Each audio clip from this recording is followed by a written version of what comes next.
Mehdi Hasan versus 20 far-right conservatives. That was the setup in the latest episode of Surrounded. One participant has since been fired from his job over comments that he made during the debate. Let's take a look at the comments in question. Watch this. Are you a fan of the Nazis? Well, they persecuted the church a little bit. I'm not a fan of that. But what about the persecution of the Jews? Well, I mean, I certainly don't support anyone's human dignity being assaulted. I'm a Catholic. But you don't condemn Nazi persecution of the Jews? I think that there was a little bit of persecution and we stuff may like have that, to which is rename bad. this show because you're a little bit more than a far-right Republican. Hey, what can I say? I think you could say I'm a fascist. Yeah, I am. The man who identified himself as Connor doubled down. I quite frankly don't care what you think about me. If I'm a Nazi and being a feeling Nazi is mutual, if being a Nazi means upholding human dignity, because I even believe in your dignity. I don't in a state that I was running. I wouldn't want to hurt you or anything like that. But quite frankly, I don't debate fascists. Okay. So do you concede then? I mean, why? Do I concede you're a fascist who won't condemn the Nazis? Yeah. Yes, I concede that. Okay, great. Connor says he was fired for his political beliefs and launched a fundraiser on a Christian crowdsourced site, GiveSendGo, and as of airing, he's raised over $26,000. Jay Black posted, quote, Mehdi Hasan versus 20 far-right conservatives was the worst Jubilee surrounded so far and everything that's wrong with the internet.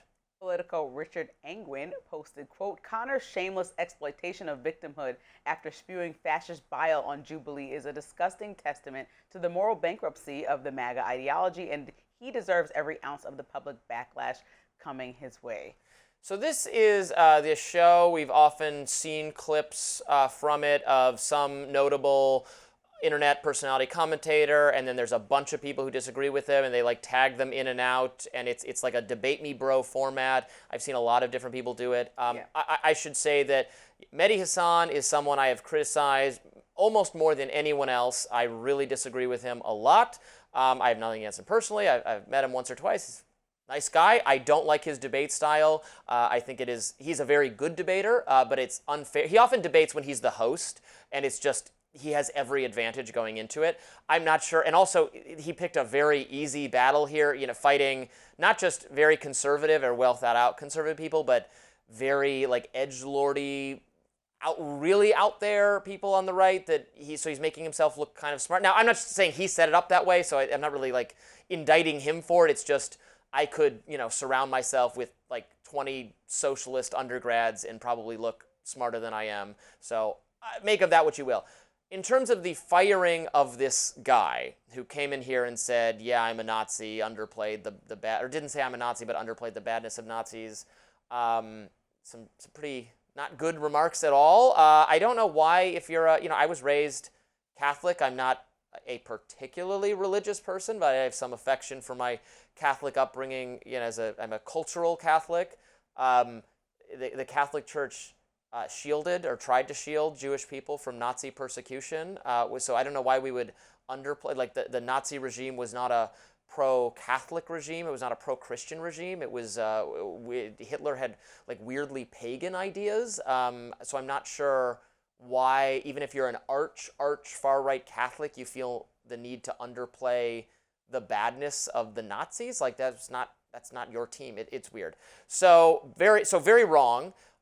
Should he get fired for it? I guess, what's your view? And then we'll circle back to mine. I've just been talking a lot. No, I think a grown adult choosing to go on a popular online show when digital media is the future of everything, even a lot of people are watching it that do have access to it, are watching it, and you go on there and debate a popular debater whose clips often go past 1 million views, and then you go on there and play victim and collect money from people because you lost a job.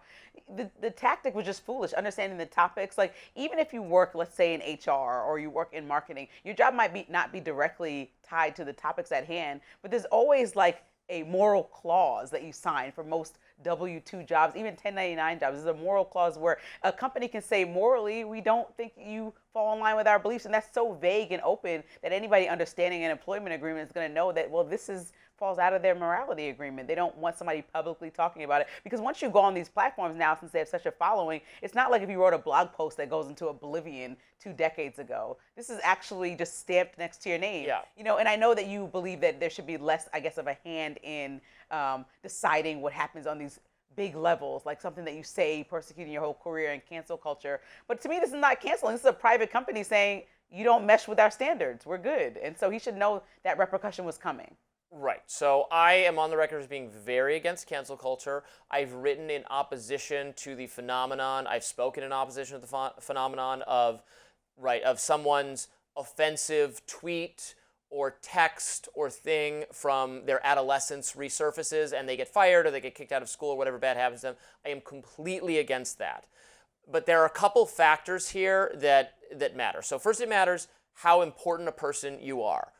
If you're a really famous person, you and I, if I got fired by this company for saying something outrageous on air, they get to do that. My job is commentary, and if they don't like my commentary, they don't have to pay for it. That's fine. And I'm a public-facing person. Right. That's different if someone at the company is a janitor or a makeup person or whatever whose role is not commentary. And they get fired, that's a little bit different. But now, to your point... You don't think a janitor saying something that's egregious to the company, you don't think the company should let them go? So it matters in terms of... So this guy chose to go on an internet platform and engage in very out there political commentary. If he had just said this in a text message to a friend and it got leaked, or in a tweet 20 years ago, then I would not have, the company can do whatever it wants. I would defend the company's right to fire him. I would be against him being fired for expressing this exact view if he doesn't have a public-facing role and if it was a privately expressed sentiment. I would be, you might disagree, people might disagree, I would consider that cancel culture. But he affirmatively went on an internet platform to express this view. Like he wants to be known for that. And then I don't think you can really then fall back on, it's cancel culture now, when I wanted people to know I think this way. Where do you see how that's different than just actually an out of context screenshotted text message where who knows if you had a bad day at work and you're saying things you shouldn't be saying, you're just expressing it privately, and who knows. Well, I have less leniency than you when people say things that are completely egregious, but I do understand that there are levels to canceling people. So no, I don't think that anybody on social media should berate somebody with millions of messages trying to ruin their career and at their employer. But I think if your employer figures out about this because anyone at your job is watching this or they happen to see it themselves and they find out about this, whether someone reported you internally, which can happen also in a company, then even if you went on to a show that had less following, you still made a choice to publicly make a sentiment. So even when you tweet something, now 20 years ago, if we're talking about when somebody was a child, and I'm talking about college age, I still look at them as very young adolescents that are growing, we can have a discussion about it. But when you're an adult that firmly makes an egregious statement on social media even, that's when I do think that your job has the authority to let you go. And I do think that they should at least have a conversation if it doesn't fall in line with their morals. Because even though retweets, there are not endorsements, and we know that we always say that, there's still a attachment that you have to sharing an idea. Specifically when it's your own, to making it say that that's what you were trying to say out loud, right? You can't hide behind, I just said it to see. No, you said it because that's your opinion, especially when you firmly say it in a debate and argue down that's your opinion. Now you have to stand with it, and that has to be, unfortunately, you're the face of the idea that you put forth. Yeah, I agree with that. So in this case, yes, I don't think it's exactly cancel culture, and I'm not particularly sympathetic because he really did put himself out there for this. I do think in the internet age, it behooves us all to be a little bit more forgiving. I have, periodically as, public commentators, we get embroiled in something and something goes viral and you start getting yelled at. I'm in the midst of one of those right now. I have thousands of people saying hateful stuff to me on Guys, be nice to Robby. No, that's not what I'm saying. What I'm saying is, no, you don't have to be nice to me. I don't care. What I'm saying is I would never want those people saying hateful things to lose their job. I don't care. It's fine. Say whatever you want. I'm not offended. And I wouldn't want people who are saying those things to get in trouble. I just don't care. I think it's weird to seek vengeance against people to that level. And in fact, because I have Twitter monetization on, I'm going to be making Makes you happy. Some money for this engagement, even if it's negative. So it's fine. Well, I hope it was worth it for him, because now, raising $26,000 is generally not even a salary that's a livable salary in most cities in America. Mm-hmm. So the fact that he raised that, that's fine. But when people forget your name in another week because there's another GoFundMe or another campaign Send Go, whatever the latest thing is, then you're going to be forgotten about. And I hope that you're sustained by your opinion. I think the only path for him now is to become a host of his own digital show. And maybe pick on somebody your own size, Mehdi Hasan. That's what, in terms of intellectual rigor, I say with a certain amount of respect for what you do. It's all out war. Next up in Silicon Valley as tech companies battle over the small pool of AI experts. We're talking about it next, and we'll be right back.